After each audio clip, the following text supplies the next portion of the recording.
When we use our bodies effortlessly and surround ourselves with other humans, it is easy to forget just how little we know about the human body. We only notice its mystery when we try to see past the surface. The inside of the body was an unknown expanse. Formation of thought, movement, life, form, all are sources of enigma. Scientific and philosophical observations have illuminated parts of that expanse. From neurons to heart to hunger and movement. This is the story of our anatomy.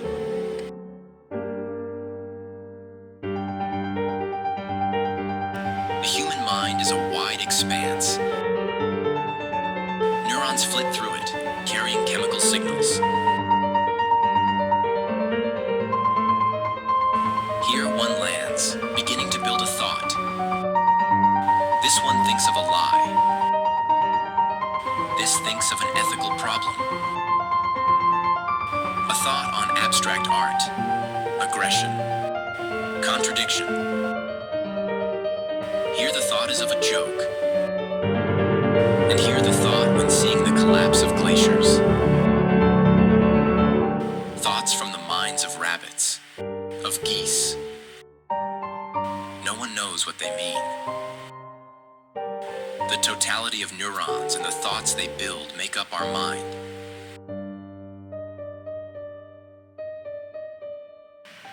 The circulation system motivates our actions. Our heart pumps blood to all parts of our body.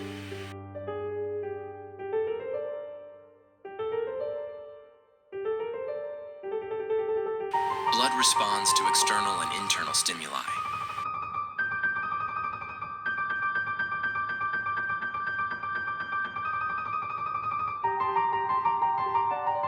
This is our blood when we are asleep. When we wake up. When we are intellectually challenged. When we are faced with sublimity.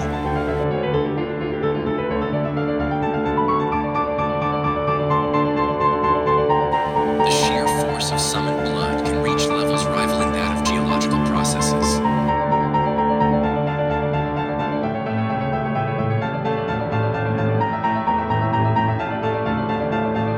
It moves our actions.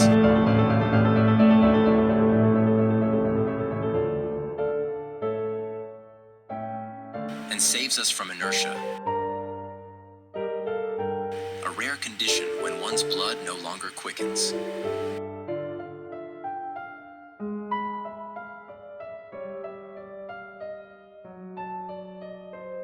A vessel carrying hunger moves through our digestive system, through which flows our desires.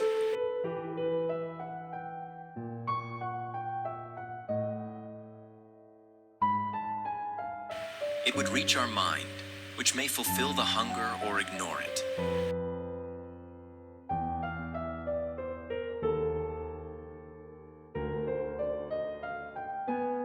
Excess hunger is stored in clusters of crystalline structures in our gut.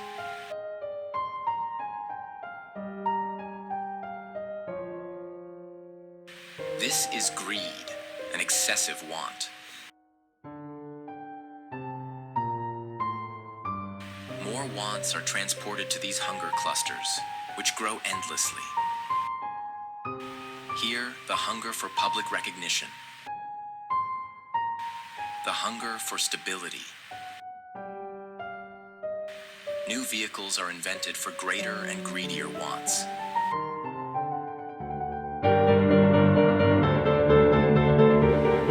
The systems of our body, diverse and complex, are made of cells.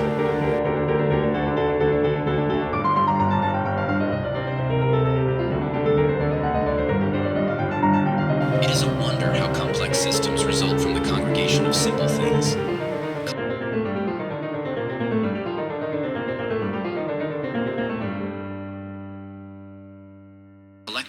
respond to stimuli, develop hierarchies, and form organs of desires, emotions, and thoughts.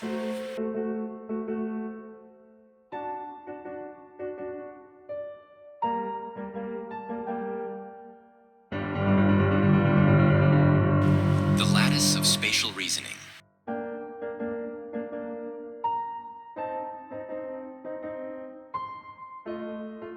The knot of confusion. The stage for irony.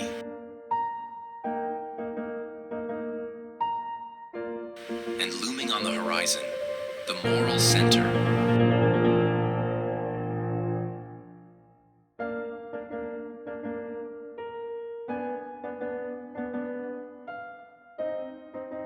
These cell-made moral centers differ from person to person. The taller they are, the more idealistic their morals. Cells make other integral organs. Eyes, agency,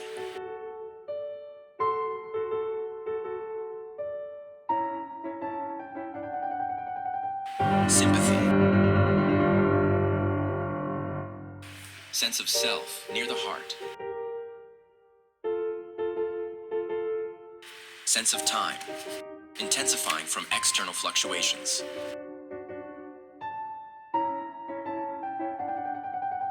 Aggression.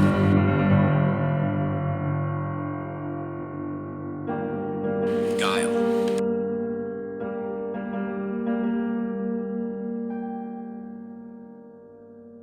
Emptiness under our celiac plexus.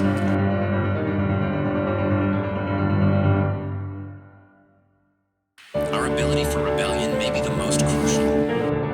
It flows in the sagittal plane and flares beneath the prefrontal cortex, changing our mind's landscape.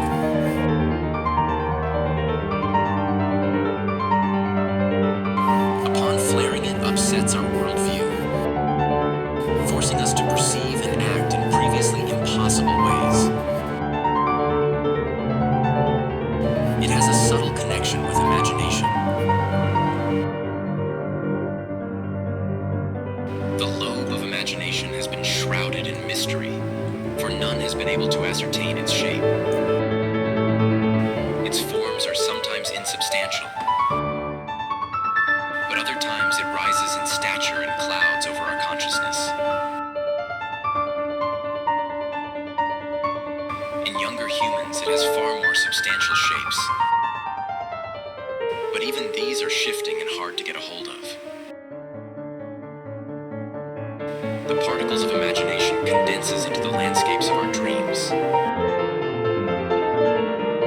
The condensation process is sometimes subtle and sometimes immediate. The landscape of dreams differ for each human. A dream of running through a labyrinth. A dream about necromancy. A dream of an epiphany, which one does not remember. The dream of one who wandered through the ruins of Rome before falling asleep.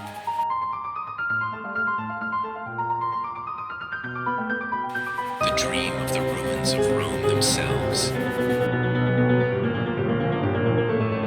The dreams of a piece of ice. The dream of the dead. The dream of a grain of sand. The dream of the entire desert. The spider's dream.